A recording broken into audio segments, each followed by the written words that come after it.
Hello, everybody. Welcome to the Fawn Pod, the Fawncast. Friends occasionally not disagreeing. Woo! Now in Spectro Color Vision.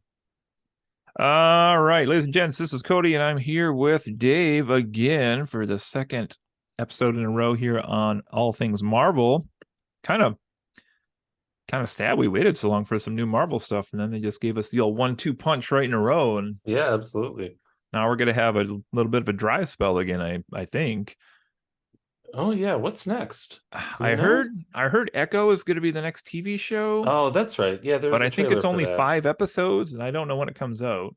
Did you watch the trailer for Echo? I haven't seen the trailer actually. Is it It good? looks pretty good. Okay. And even though I loved Hawkeye as a series, I thought her character was, just okay. Or I Yeah. don't I really like the more mystical side of Marvel, the more Mm. cosmic side of Marvel, and the street level, more straightforward stuff is usually less interesting to me. Okay. But this looked like a good series. I think I don't know. Marvel trailers are always fantastic, and then Yeah. whether or not the end result lives up to that is really a toss up. So it could go either way, but it had some promise. I'll tell you one of the things I have been enjoying about their trailers recently though is a lot of the scenes they show in them are usually from within the first 15 minutes of the movie, and I really like that. Yeah, I agree. I agree. Um Which brings us to our topic tonight. We'll just jump into this. It's Let's do it. the brand new movie that just came out a couple days ago as we're recording this. I literally walked out of the theater about an hour and a half ago from this. This is The Marvels. Woo! Woohoo! Which I think was supposed to come out in June and then got pushed back to July. I don't know. It was supposed to be earlier and then they pushed it back later to November for lots of reasons. And unfortunately, I feel like some of the stuff we'll talk about here with this movie has maybe more to do with real life events than Loki did, perhaps. But we'll talk about some of that as we get into this. Interesting. Okay. So this is the Marvels, which I guess we'll call it the sequel to Captain Marvel. Although a couple of weird things with that is Captain Marvel was a period piece placed in the 90s. And then Carol Danvers, Captain Marvel herself, has been kind of in and out of Marvel projects, different movies throughout Yeah. since then. But this one also, I'm intrigued to see how it does because you're going to bring in now a couple characters with Carol Danvers who mostly made their name, I would say, in TV shows on Disney Plus. So if you 100% are, did. Yeah. yeah, other than the like baby, the younger version of Monica, right, in the Captain Marvel movie, All right. That's fair. but Yeah. that's a very, I mean, you could almost even argue that's like a different version of that character, might even be a variant, I don't know. um so we have Ms. Marvel. This is Imani Vellani's character, and she had her own Disney Plus show, which I was not a huge fan of. Were you a big fan of that show? Yeah, I liked it fine. I gave it my Some list here. I episodes gave it more a than others. 6. I think I gave it a 6 out of 10. So it was towards the bottom of my MCU TV show watching, but character I'm fine with. Some other side characters from that show are in this movie as well, which we'll talk about. And but if you hadn't seen that show, you would not know who this character is in any capacity that's in the movie here. And talk about that in a second. And then just to throw this last thing in, then we'll get going on this. The other third character of the Marvels, so you have Ms. Marvel, Captain Marvel, and then codename Incoming, as a joke for in within this movie. This is Teyonah Parris's character, which was mostly in WandaVision, the first MCU TV show that came out, working with the army more or less to try to stop Wanda's hex she had on the little town, and she gained some powers off of that. So those are our three main characters, and then we have Nick Fury, I guess, also, but those are the three main characters Yeah. in this one. So were you excited for this one to come out? Were you waiting a long time for it? Did you have excitement for a new Captain Marvel movie? Because this was like one of the franchises that got severely shit upon by the like anti, I don't even know if it's the anti-women group or if it was Brie Larson herself that caused all the hate. Yeah. If you, dear listener, are of that camp that she was running her mouth or, you know, whatever the fuck that was, like, go fuck yourself. That doesn't belong in the conversation. That said, yeah, I was looking forward to this. It's very cliche to be like, oh, I'm the father of daughters, but I am, and it's the MCU took far too long to get leading female superheroes, and to see three of them team up in a fun and badass way is something that I was greatly looking forward to. I did get a little nervous when it got pushed back, maybe didn't get the best reviews coming in. I didn't read a ton of those, but I just kind of heard that was the vibe. I think there were some reshoots involved, which is normal, but these were more than usual. I don't know. There's all kinds of talk that this might not be the best, and coming off of stuff like Quantumania that was just middling, and Love and Thunder that was awful, Secret Invasion, fuck that. I was worried that this would be maybe not hit the mark as Marvel has sometimes been doing lately. So excited, but maybe a little wary of what it might end up being. Yeah, it's a great point about the amount of time it took for the women-led movies to come to the forefront, because I don't know that anybody was asking for the character specifically with Black Widow, but I think everybody kind of assumed she would have a movie much earlier in the MCU than she ultimately did, which wasn't until the first one of Phase 4, and it was a flashback story when she was already dead. So yeah, Captain absolutely. Marvel did have the first women-led movie, and then I think, looking at the list here, really it's only been Black Widow and Captain Marvel prior to this. There's maybe an episode, maybe a movie or two where you could say the main characters were women.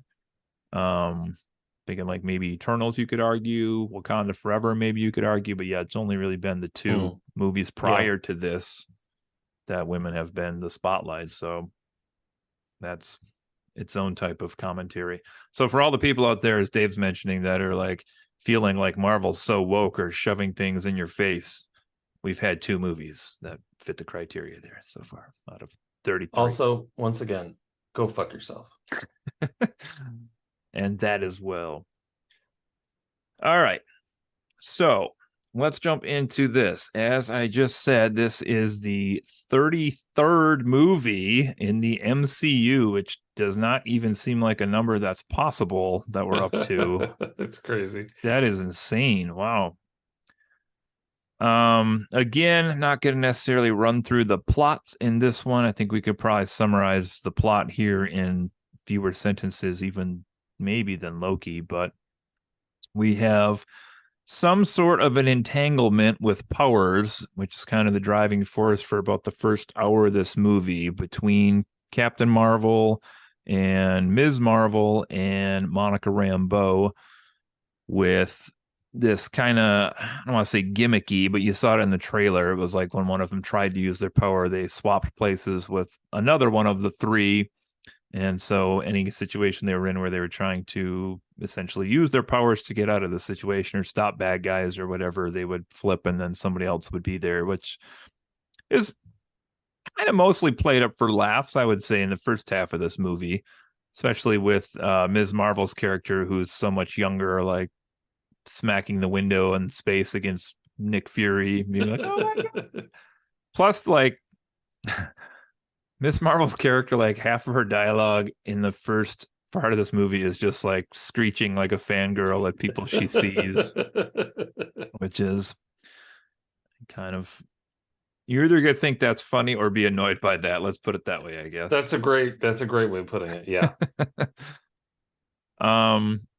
So the beginning of this one, we have a new villain that we're introduced to. This is the super villainous and ultra memorable Dar-Benn. That's maybe tipping my hand a little bit here is a thought I'm going to have in this, but she is a Kree leader who has some powers of her own. And now I was confused by this as well because she had the hammer that seemed to be the same hammer. Maybe it's not, as Ronan had earlier in the MCU. And I was confused only because her hammer seemed to have like the same powers as his did, but his were like led by like what, the Power Stone or whatever one Star-Lord steals. So I was like, wait a second, that character doesn't even have one of the Infinity Stones, but has the powers.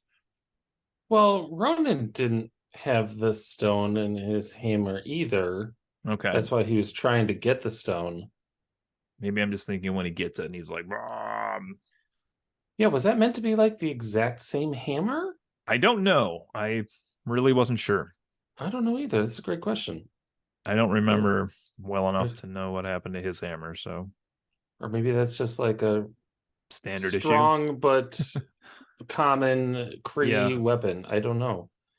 I Yeah. mean, it can't be because that hammer was badass. Like she whacked it, she smacked it on the ground, and like both Carol and Monica went fucking flying. Yeah. Like they were that can't be like a standard issue weapon.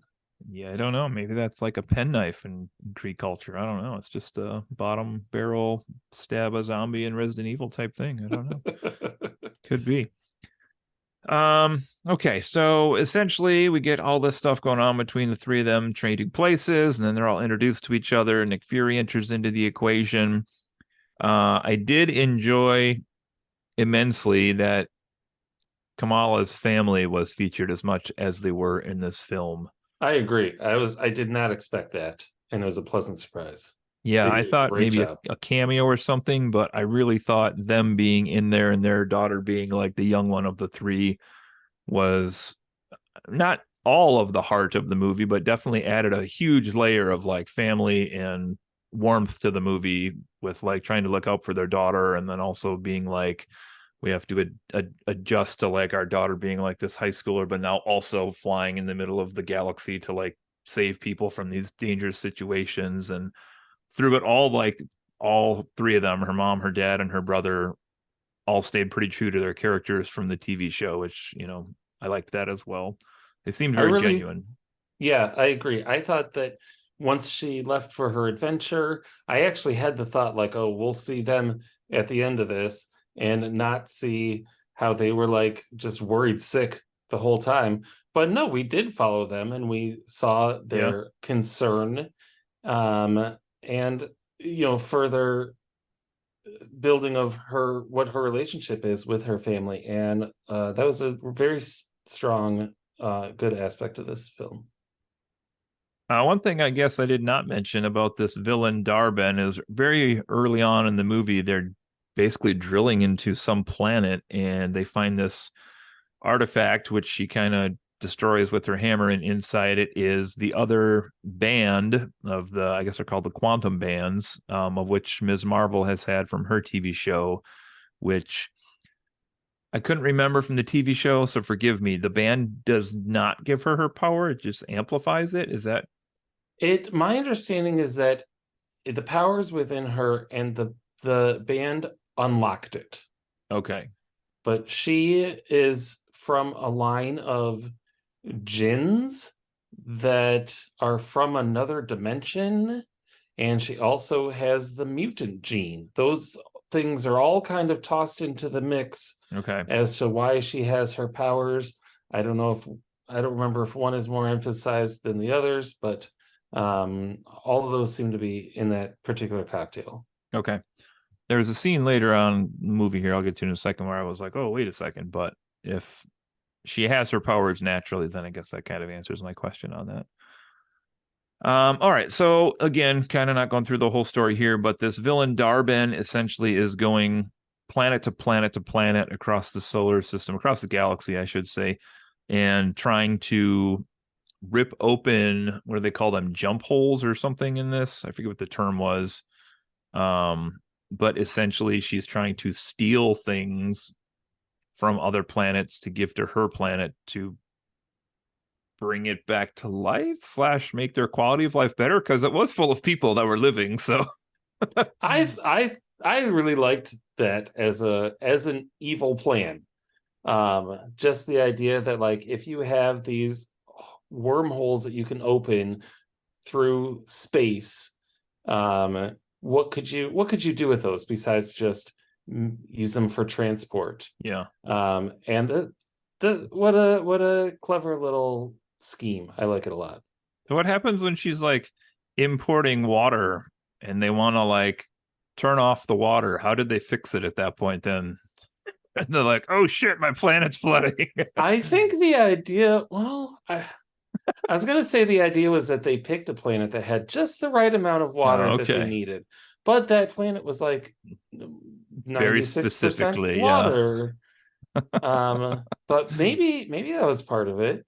I don't know. It could have been, I guess. I It's a guess fair question because they did seem to be opening these holes without any knowledge or uh forethought to like closing them I also afterwards. thought it was weird for the so essentially, listeners, if you're checking this movie out, we've already spoiled quite a bit of it for you, but we'll get to the rest of the spoil here in a second. But essentially, the villain is trying to steal air, water, and sun for their planet because their sun has simultaneously kind of burned out. They have a drought going on with no water on the planet, which is the first thing I would think of when there's no sunlight.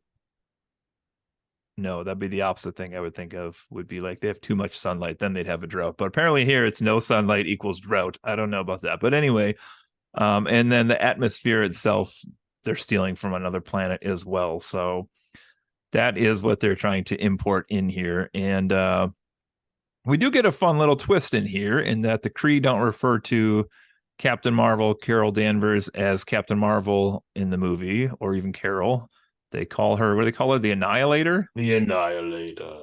The Annihilator, which isn't explained right away, but we come to find out that it is because what had happened here originally? Carol flubbed something.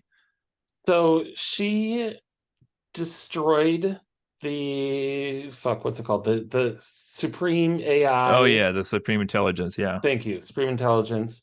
Which I thought was a very interesting thing to happen like off screen between movies, but sure. Um, and then that led to a civil war that led to this planet being depleted of its resources. I don't know exactly how that all logics out. yeah. Um, That doesn't that well, I think that she killed. doesn't I think she kills the Supreme Intelligence of Captain Marvel, doesn't she? That's Annette Bening's character. no, she doesn't because they show her in this movie, in a flashback in this movie, like enter the Yeah, tower or whatever and like physically destroy yeah. We don't see that part. You're right. Okay. that. Yeah, I think they just end Captain Marvel like with a bit of like I'll see you soon Okay. kind of stuff. I could be wrong. I don't know. So that didn't really make sense how that led to the planet being depleted and how it happened ostensibly pretty quickly because Captain Marvel hasn't been around for that long. But it was interesting that the villain saw Carol as the Yeah. villain and had a pretty decent reason for thinking so. Maybe not like you punch a hole through it, but um the motivation made sense, but didn't have to be super complicated at the same time for it to make sense. Yeah. Another one of these villains, like we've had more often later in the Marvel movies, where like their motivation is not black and white. It's kind of gray in the middle again, where you're like, well, like you just said, like to her, Carol was the villain, and in her mind, she's probably doing what she thinks is best to save her people. Yeah. Unfortunately, in so doing, she's also choosing to steal resources from other planets, which is killing people on those planets as well. Um, some of whom are evacuated during the movie in various places by the three main leads here, the three females. All right, let's see what else we have here. We get into, let's see here. The jump points, that's what they're calling them here. They're basically causing these holes to rip across the galaxy or the universe. They mentioned here, I guess. And they don't seem to be like fixable. Like there's just leaving these like holes in time and space throughout the universe when they're doing these jumps, which I'll come back to that in just a second here. But um so she gets the air from one planet, which is where the Skrull refugee colony was going to be. She gets to a second planet where Aladna, where we meet a new character here by the name of Prince Jan, I think it is. I don't see it listed here, but I think it's Prince Jan just from the Funkos that I got like 2 months ago. But anyway, um, so this was a really fun planet. My kids love this planet. I don't know about yours, but they like speak through singing only, apparently. Even though the prince could also just regular talk, so he was called bilingual, He's which Cameron found bilingual. hilarious. That's what a perfectly succinct way to like be like, oh, we can stop singing now. Yeah, You know, I love it. It's I thought the singing aspect of it lasted just long enough to be entertaining and yeah, without yeah. overstaying its welcome. And how great was that Princess Marvel dress? Yeah, Like, I'm not sure what magic let her like Loki herself a new outfit like that. That part didn't totally make sense. right. Uh, but worth it for the upcoming cosplays because that So is going to be a thing for sure. was the giant hat she had with all the like tassely beads hanging off it, was that because it was like the custom of the planet, or now that thinking about it more, was she like trying to be incognito, like sneaking onto the planet? I wasn't sure which way it was supposed to be. No, I think it was definitely part of the customs. I mean, Okay. she was wearing it and every single person instantly recognized her. So Yeah. I don't think that was like a failed subterfuge on her part. Yeah, that's a good point. Okay, so Darben has stolen atmosphere, has stolen water, and the last thing they're trying to steal here is sun. And we're gonna go to Earth for this one. Oh, we didn't even mention we should. The film kind of casually throws this in as well, but apparently Carol Danvers is married to this guy, Prince Jan, due to some legal technicality or something. Yeah, she was just doing the guy a favor. I was It's like, not what? a romantic marriage. That was interesting though. Hey, did you think when Valkyrie showed up, did you think there was a little thing between her and Carol? Because I thought Oh, maybe there's a little thing between her and Carol. that might I have think been. I think Valkyrie's canonically gay, no? In the MCU? Yes, or at least bisexual. At least one of the two. I mean, she calls herself King Valkyrie and takes on a Yeah. very machismo side of the relationship, I think. So it's And possible. Carol has not really had like a love interest outside of this Prince, who's, not really Yeah, a love interest. I thought there was a little vibe there. I think that could be a path they go down and that'd be a fun thing. I don't I'd pay to watch him go down that path. Too far. Okay. know. Yeah, it's a good question because I know she has like the new Asgard, and they're probably more open to like welcoming people to their settlement. But I also thought it was like an odd person to contact because I don't know that we've seen them really in a scene other than the like portal fight scene, have we? No. Wasn't like why, I don't know, like why didn't she talk to Nick Fury and be like, hey, you got anybody you could? Well, oh my God. Okay, if you're gonna bring up Nick Fury, Yeah. we have to talk about the contrast between this and Secret Invasion. And Okay. and how, first of all, how different Nick Fury is in these two things. He's much more lighthearted in this, and what a great return to character after that nonsense. And how, okay, we have some Skrulls. They need a place to live. Nick Fury spent like 3 decades being like, fuck, I don't know. Sorry, there's nowhere. Carol Danvers, in 2 seconds, oh, yeah, I'll just call Valkyrie. Valkyrie, you got a place for these guys? Yeah, sure. Come on, we'll go to New Asgard. Here we go.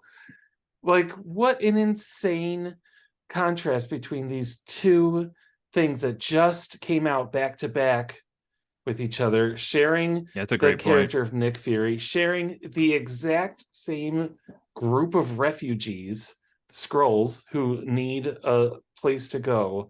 I just that felt like somebody slapping somebody else in the face. It was crazy. It was crazily inconsistent Yeah. For the MCU, which I feel is usually largely consistent, canonical. Um, but that was just a bonkers thing to have happen back to back. So they have like the refugee planet that they're on, the Skrulls. Okay, so here's a thought for you. If this movie was delayed and was supposed to come out in June right before Secret Invasion aired, would that change how you view that plot then? Because then you would have had the Skrulls lose a second planet that they were trying to get on, and then Nick Fury's like, shit, we got no place for you to go. Yeah, that'd be interesting. We'd be wondering, oh, are these scrolls that were saved from this planet included in the scrolls that can't Yeah. find a home on Earth? I wonder if that was a victim of how this was laid out to be released. I don't know. It would have been confusing at the very least. Would have maybe changed this up a little bit. Okay. So we get a fight here near Earth at the last part, trying to get some of the sun solar streams that are heading towards the jump hole. I don't know. This was kind of weird. Was she going to try to extinguish the sun by drawing the sun into the hole? Like that one made less sense with how the holes would affect the sun. Really, I did think it might be funny if like they drain just enough of the sun to like perfectly counteract global warming. Like the sun is a little bit dimmer, a little bit cooler now, right? And it's like exactly what Earth needed. Perfect. I like it. No, the global warming is already solved when that giant hand came up through the Earth, and then they had shade from that. They're never going to talk about that. Okay. So we have, because it's so close to Earth, there is basically extreme problems on the space station Saber, which we didn't mention, which is Nick Fury's headquarters up in space. This is the I don't know what this is. So Saber is the name of the station. Sword is the name of the organization. I was trying to figure out how those two related. Shield to each is other. the old organization. So there we go. They just fucking love their acronyms. Maybe they will axe all of them in a future installment and start fresh. I don't know. But anyway, space station is going downhill, and this is where we get some kind of comical scenes. Again, Nick Fury's played mostly for laughs in this one. I mean, he's with Kamala, sorry, I say it backwards. Kamala's family. I do that all the time too, yeah. And we have the mysterious entities showing up on the space station, which right away I knew what those were going to be because really, I was tricked by the misdirect. And I had even had the thought, oh, is this cat pregnant? Maybe based on like the symptoms that we're showing, and I think we're meant to at that point. Yeah. But I still didn't put two and two together with the little egg brain things that were popping up. I figured it had to be just because I knew there were kittens in the movie at some point, and it was the perfect homage to the Trouble with Tribbles, I thought, from Star Trek, when like these things start popping up all over the place. Good point. There's no eggs or births in that one. Well, they are born, I guess, but so I'm sure Emily loved the quantity of cats in this movie. Should mention, which was a lot of cats. Too many cats. Absolutely too many cats. But I immediately thought of you and your family, especially Cam. Once the Cats soundtrack started playing, I know that she's a fan of that movie, maybe the only fan of it on the planet Earth. And so I thought of her immediately. Yeah, it was quite adorable. Once I figured out their plan to save the people was to have the Flurkins swallow them all, I was like, fantastic. How does this even work? I don't even. Fantastic. Where do they go? I'm so confused how this whole works physically, but it's whatever. Okay, so people are saved. They drop them back on Earth. The cats get so shaken up by the ride back to Earth with Fury and Kamala's family that they begin puking up the humans inside the spaceship and back on Earth, and everybody's fine and dandy there.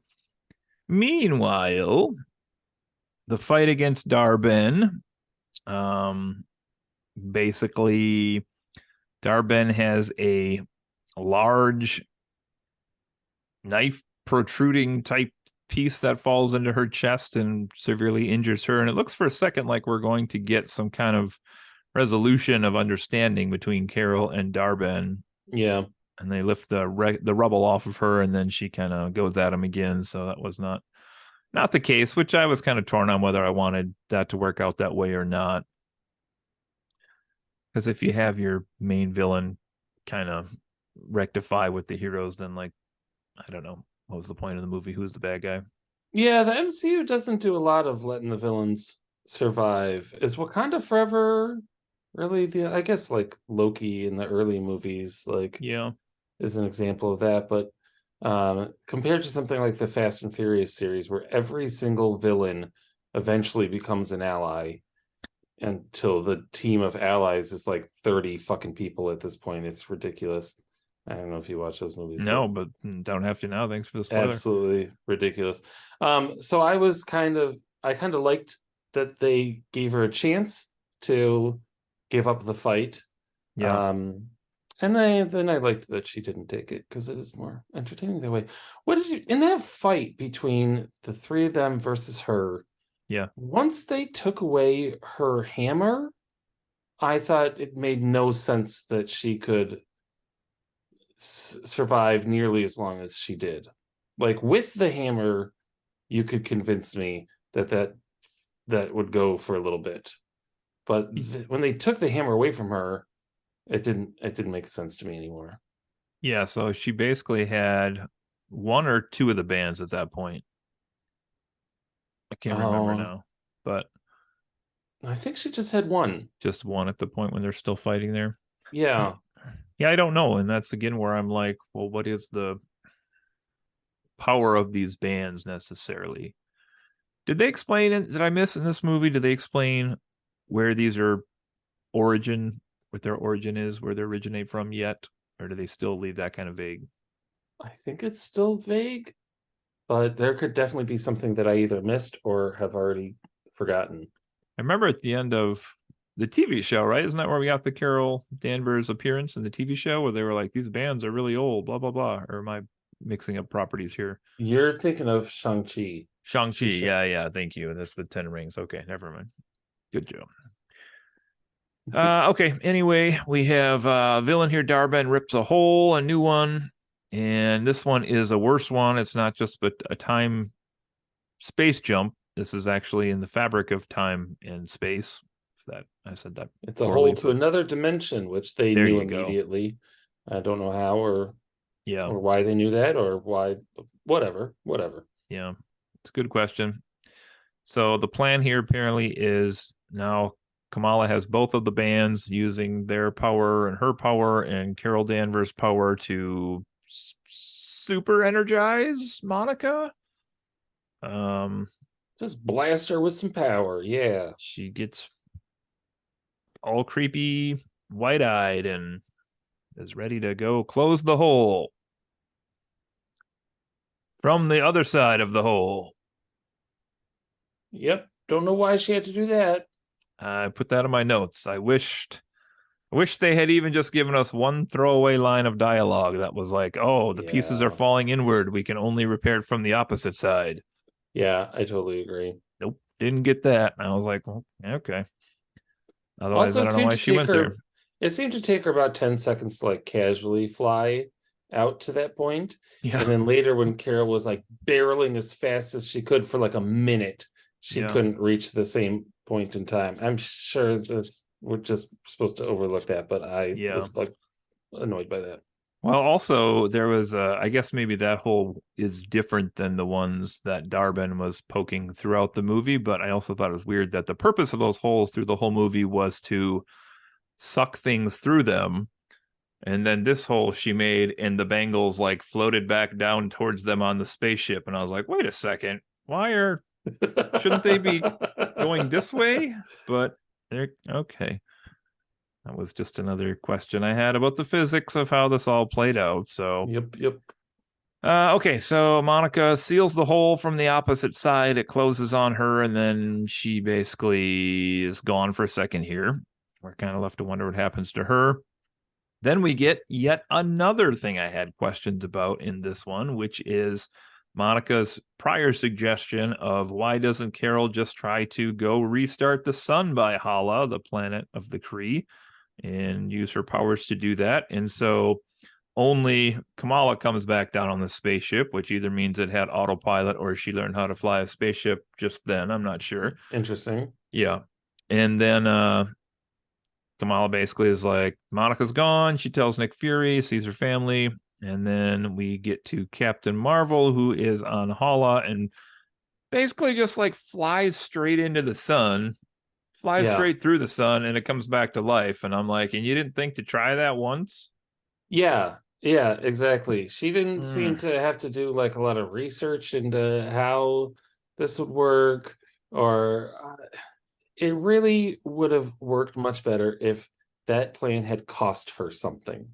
yeah. Something significant, and something that is not like 5 seconds of her time. Um, that was a weak point for me as well. Yeah. I wonder, I don't know how they would have done this, but I'm wondering if somehow they could have tied in like using the jump hole to suck up our sun on Earth to Hala and somehow like maybe like sucking the sun through the hole was too powerful and that like ripped the hole in time and space and then Monica was like there and then so it was like she got sucked in while Carol was trying to like restart their sun instead of somehow like tie it together somehow more. Maybe if he, like what you're saying, if she had lost something, like if she had lost Monica because of trying to restart the to save their Yeah, planet. yeah. So I don't know how I don't know the intersect there, but Or I thought it was going to cost her some or all of her power to do yeah, that. But no, it really she's just fine. It's like the end of Quantumania, where it seems like they're setting up Scott to be stuck in the quantum realm after fighting Kang, and like that's the sacrifice he's making. But then Hope shows up, and for a second I thought, oh, they're both stuck, but no, they just like they just pop back. yeah, Uh, I don't know. I don't know if these are like last minute rewrites when the original script had something more to it, or maybe I don't know. It just sucks when you, the viewer, are watching and you can immediately think of like 5 other things that would have really made it more significant, more impactful, just made it better. yeah. Carol Danvers is an interesting one because I know there's like the actress hate that it gets and the representing the strong woman hates that it gets, but she as a character, I will say, is a bit frustrating as a viewer because she's kind of like portrayed as so powerful. Like remember in what was it, Yeah. fucking Endgame, she's just like flying through the big spaceships and like destroying armies, and I'm like, they had to use like the almost like a MacGuffin to like have somebody like punch her and knock her out, so she was out for like half the movie or something, and during the big fight with Thanos, because otherwise she'd have like just fucking wrecked everybody. She's like so Yeah. strong, but it's so interesting because like she is that strong from only like interacting with one of the Infinity Stones, essentially. Yeah. It really I agree. The origin story does not really match the absolute sheer power Yeah, that she has. Maybe like Vision with the Infinity Stone literally embedded in him feels like should have had more power right. based on that. I don't know. I did like the kind of the kryptonite they gave her, where like in this one she can't use her powers against the bad guy because it just makes the bracelet stronger. I Yeah, was like, okay, I could buy that as like she's a little bit neutered for this one. yeah, I thought that was kind of clever. Also, curious how long her character sticks around in the MCU. Like how many of those neutering devices they can come up with to continually make her weaker, though. Yeah, I mean, yeah. it's a real problem. I saw on a website earlier that said she's always been shown as the most powerful being in the MCU. Um, which I was then kind of thinking about like, is Wanda more powerful than her? I don't know. I think those two are both shown as being able to take on Thanos They're both and there. kick his ass. If not for another little thing not going their way. So Fucking Star Lord. God damn it. All right. Okay, and then we are gonna get here not a mid-credit and an end credit as we typically do. Although I did read that there was end credit audio. I admit I did not stick around for that with family, so I missed that. It If is you did. literally just some cats meowing and the sound of like tentacles coming out of a Flurkin's mouth, and that's it. It's just audio. But we do get kind of two end of movie credits here. One at the official end of the movie where we have Kamala going. That was actually a pretty sweet scene. Like, I loved it. Her best Nick Fury sitting in a chair in the shadows with her little projection iPad. As Kate Bishop comes in from some mission that she was on from Hawkeye and offers her to start a new team that currently consists of her. And I love how she like was immediately humbled down a bit. It was like, well, it's just me. And I heard Ant-Man has a daughter, so maybe we can explore that route. That's fun. It was really good. A little tease there. And then the big one I think everybody's going to talk about here is going to be this mid-credit scene where I have kind of mixed feelings on this because this is another one of these shows or movies that we've watched where they are now immediately showing us this. See, we talked about Stranger Things on this podcast, and like it really bothered me that like Hopper died, and then before the season was done, they showed him in the last scene that he was still alive, and I was like, well, what's the purpose of like? There's no suspense then. Yeah, it lasted 2 minutes instead of a year.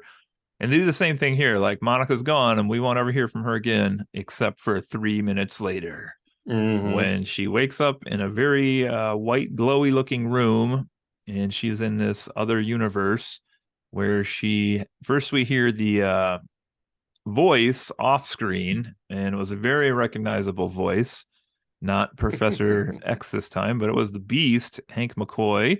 This guy's name Kelsey Grammer, not Kelsey Grammer. Yeah, Kelsey Grammer. Yeah, Kelsey Grammer. I almost had the music guy in my head, Andy Grammer. There we go. It's like Kelsey Grammer as the Beast is talking to her, and then we also see her mom. I'll put that in air quotes, Maria, who we don't officially get this in the movie, but if you check websites, apparently her costume she is wearing is a character named Binary. You know what? They do give it in the movie. Oh, they give it in the movie? Yeah, B says something like Binary found her. Oh, okay. Something like that. I clocked that and then was like, oh, Binary, is that some X-Men character that I am not familiar with, even though I know the X-Men decently well? Not well enough apparently to know that character. Yeah. This is apparently another version of Captain Marvel. Yeah, it's like another Carol Danvers. Yeah. So that's apparently just that actress's role from now on is just playing alternate Carol Danvers in every dimension that we go to. That's right. That's funny. It's very strange to do that twice. But yeah, I didn't think about that. It's a good point. So there we go. So we have unofficially,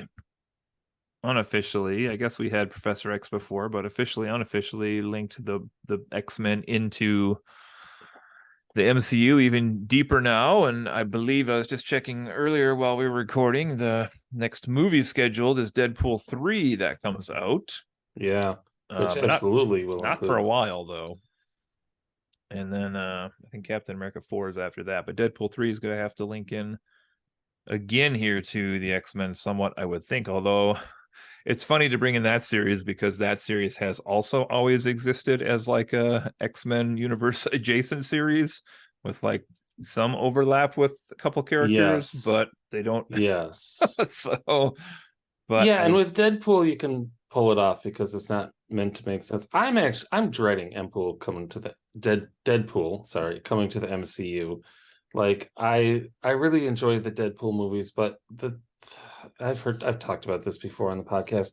I love the MCU for its consistency, for its canon, and I don't like how they've made the other Spider-Man movies alternate dimensions in MCU. And now is that what are they canonizing all the X-Men movies, which are a lot of them very fun but extremely inconsistent even within their own lore. Yeah.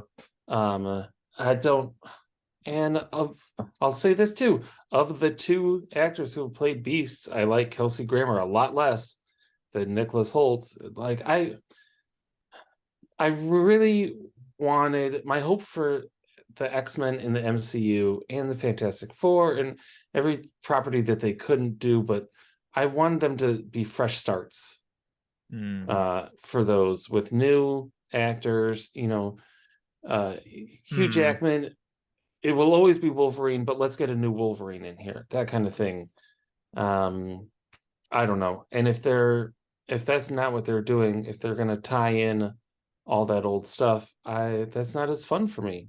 Well, although you're right, that is fascinating because I hadn't thought about, that if they bring in the established version, then we are getting deprived of the chance to see that character play out in the MCU. I didn't think about that really, I guess. I will say, as a counterpoint to myself, yeah, origin stories are often my least favorite MCU movies.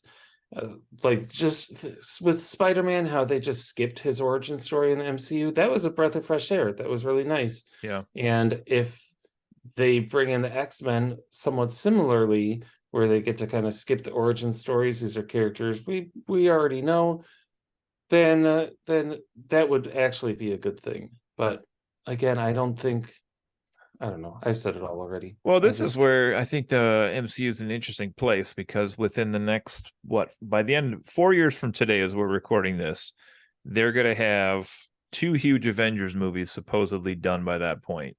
Whether that ends up being Secret Wars and Kang Dynasty or how this is going to shake out. But yeah. Marvel is in both the best and the worst place right now because their freedom of what they're choosing at the moment is wide open, but they also have to somehow figure out how they're going to integrate these old stories and push forward to new stories and think about which characters from the current timelines they're going to continue with. Yeah. And then which ones they're bringing in, and then are still some we haven't met yet in any capacity, any form of media. Like it's just a lot to really think about. See, one thing I have a question of is if they're gonna, how do I phrase this? When Phase 6 is done, are they still going to have a multiverse, or will that not exist anymore? And can they, it's just weird, like because of like Loki now, like can they ever say that they can't have a multiverse? It seems like he would be able to just control that now. But yeah, what I'm getting at, I guess, is let's assume 616 Earth, our main timeline through the MCU, is going to continue on past that, and God forbid these movies keep going and it's awesome.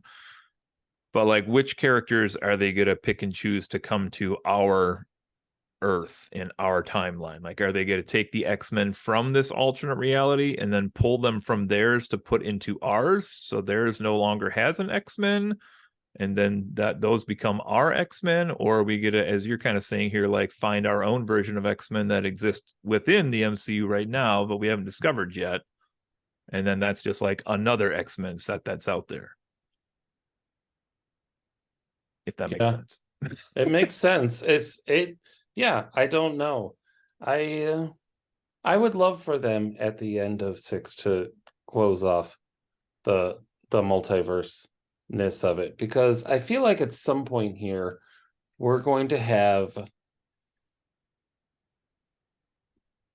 you think back to Endgame and the portal scene, and it's like, how do you top or even match that again? And I feel like at some point they're going to be like, okay, how do we fight an army of 30,000 kings? Well, let's go get 30,000 Captain Americas. Let's go get 30,000 Captain Marvels. And that's going to be like a big scene. That's going to be the big conclusion to the multiverse, where you see thousands of copies of the same character or variants of the same character all brought together to fight the kings, but then close it off, because that becomes the solution to everything after that. Yeah, I do feel like they have to end it somehow, or minimum minimum end the way that people can access it, I guess, because right now it just seems like it's too easy for it to pop up in different properties and be like, oh, here's a rip in time space, here's a version in the quantum realm, here's a blah blah blah blah blah. Every TV show, movie like is headed towards something right now. Multiverse of Madness showed us how many different worlds. I mean, Yeah.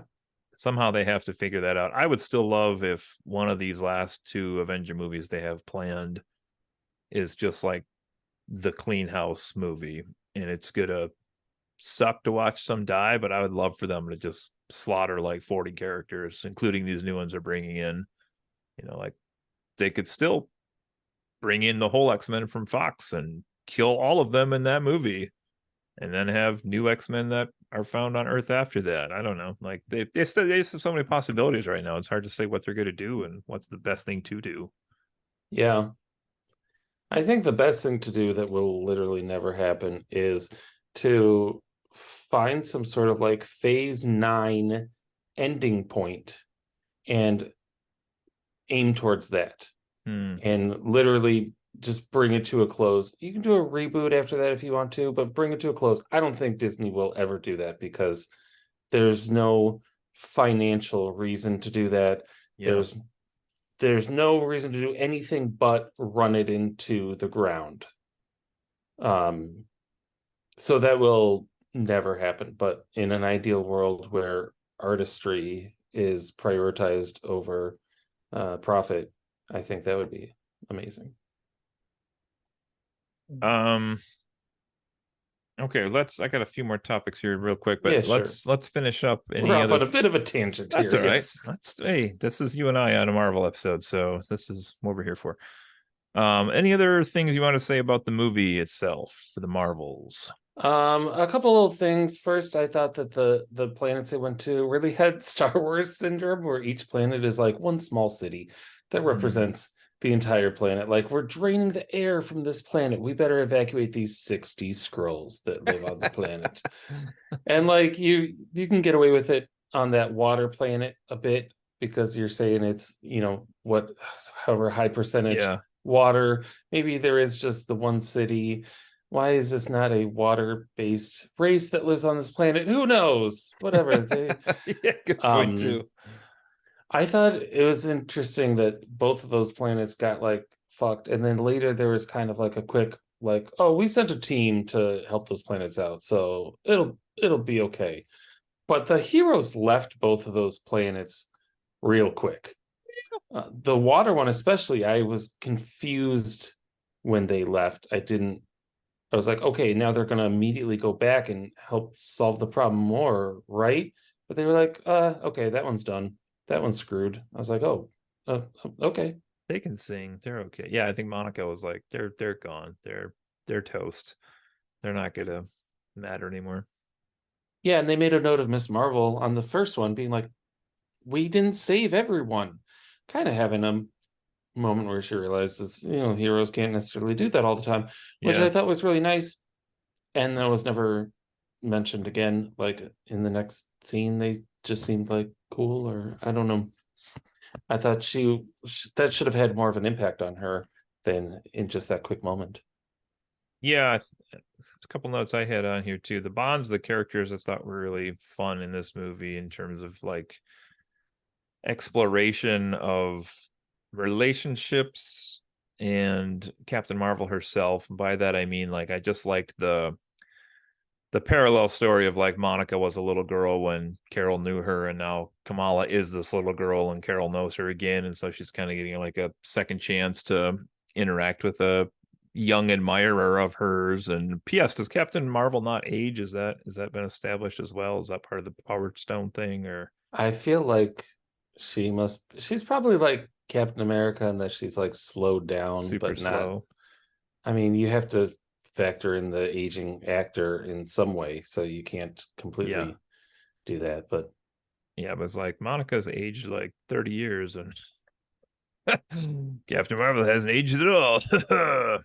yeah, and now that Monica is with like this binary version of Maria. They're like, oh, they could be somewhat the same age, and that's okay. It's a different dimension, different Yeah. version of her. I was like, whatever. Yeah. I mentioned already, I really liked how Kamala's family like played into the movie plot, especially as they did, just to kind of make her character a little more diverse and have some more bonds to it as well. And then with Monica and her mom and Carol's relationship, that was really a good way to tie those characters together. Of course, it's already been established, but it's kind of fun to play on. Like, is Monica resentful of Carol, or isn't she? Does Carol feel regret for not coming back to see Monica?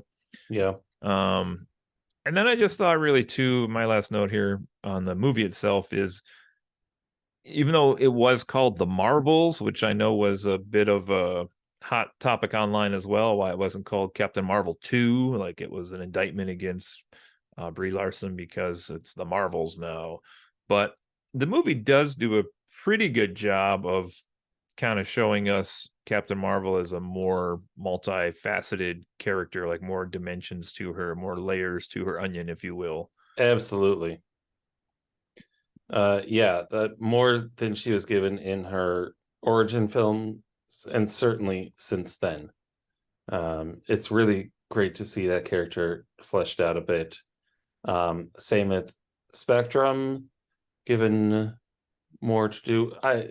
She was given some good characterization in WandaVision, Yep. but not in the first Captain Marvel, where she was just a kid. It was kind of a Yeah. one-note character.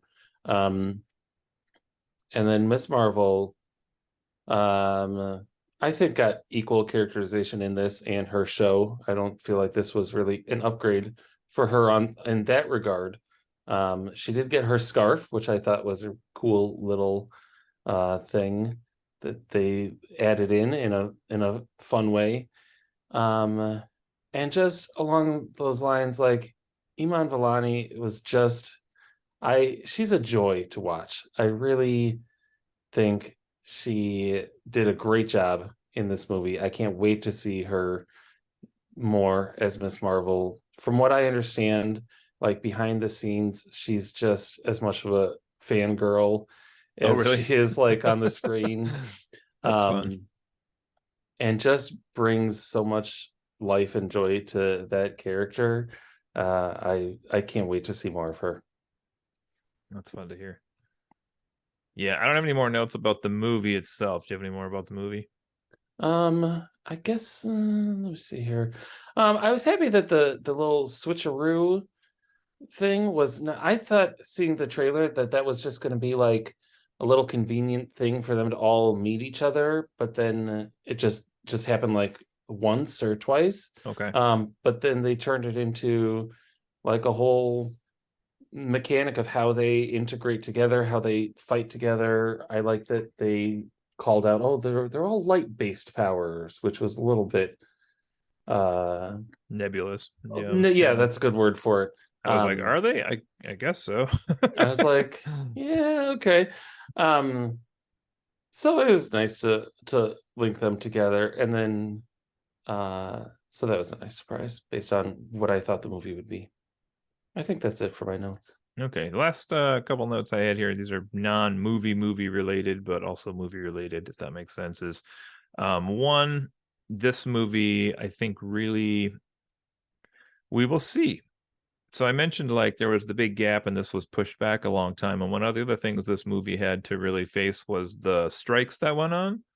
So with Oh, okay. the actor and the screenwriter strikes, the actors were never allowed to do publicity for this Oh, movie. yeah, they couldn't promote it. So, I was reading earlier a review that was like, oh, it feels like they didn't even promote this movie. And I was thinking, like, well, a lot of the people couldn't promote this movie. Like, there were no TV appearances or internet Yeah, ads, or there was the trailer. And to some extent, I think Disney still was able to promote it. I guess I don't know exactly the behind the scenes fine lines on that, but I do feel like it just suffered timing wise because it didn't have the chance to be promoting itself like it normally would have. Like, yeah. I just read that maybe you watched it because you guys watched Tonight Show. No. Oh, apparently 2 days ago, as we're recording this, they had both Tom Hiddleston and Brie Larson on the Tonight Show because the strike had just ended. So they both went on with Jimmy Fallon to be like, "Hey, the TV show finale is coming up. Hey, the movie is opening this weekend." But it was like, too little, too late at that point almost. Yeah. So hopefully this will get a little word of mouth, and they'll still get some good box office receipts off this to keep the MCU going strong. But I did worry about just the timing with that. And then second thing I just have here as a little note is looking at the schedule. I mentioned Deadpool's the next movie. If everything plays out the way it is currently, and I know the strikes probably were a little bit to blame with this, but a lot of people have complained about Marvel fatigue and overloading, and now we're going to get into like this drought of Marvel where currently 2024 they have one movie scheduled for the whole year, and it's Deadpool 3. That's nuts. That's it. And then 2025 they have the new Captain America Part 4, New World Order, or whatever they're going to call it. So you're looking at 15 16 months here. You got one Marvel movie coming out currently as scheduled. So I mentioned that because if some people have fatigue on this, and there's like those maybe even casual hardcore fans, I wonder if they lose interest because it's the opposite way around now, where too much time is going to go by and they're going to be like, Marvel, I used to watch that. I don't know. And maybe lose a little bit of interest with how long the installments are going to take here. Yeah. I think that Marvel I think the fatigue has largely been in the introduction of so many new characters to the point where it's so long between updates on these characters. Like the first Captain Marvel was what, 4 or 5 years ago? And just now getting a sequel, and we've had a couple little cameos essentially in between then.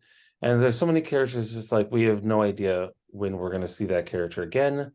When we'll see people team up again. Like this was the first team up in a while. That's a good point. But we need more of that. We need more of these threads coming together.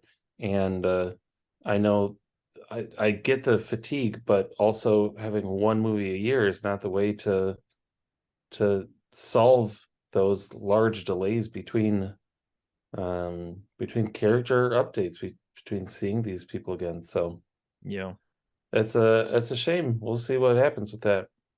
I wonder if they'll try to rush anything to finish it to see if they could get another movie in next year, and then if they do make that decision, then are we talking quality issues again? So yeah, especially with all the VFX issues they've been having, and the teams being overworked. Didn't Victoria Alonso got fired for all that? Am I understanding correctly? I saw her name in the credits and I was like, oh, I thought she wasn't around anymore, but she must have worked enough on this one to have qualified. That sounds right. It's crazy. They took a lot of shit for that. So okay, let's do it up here. So let's do a number on this one. Do you want to go first on this one?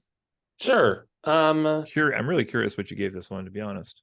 I like this one a lot, especially going in with lowered expectations. I think helped a little bit, but also, as I said, somewhat heightened expectations because I like the premise. I really like these characters. I thought everyone did a great job in this one.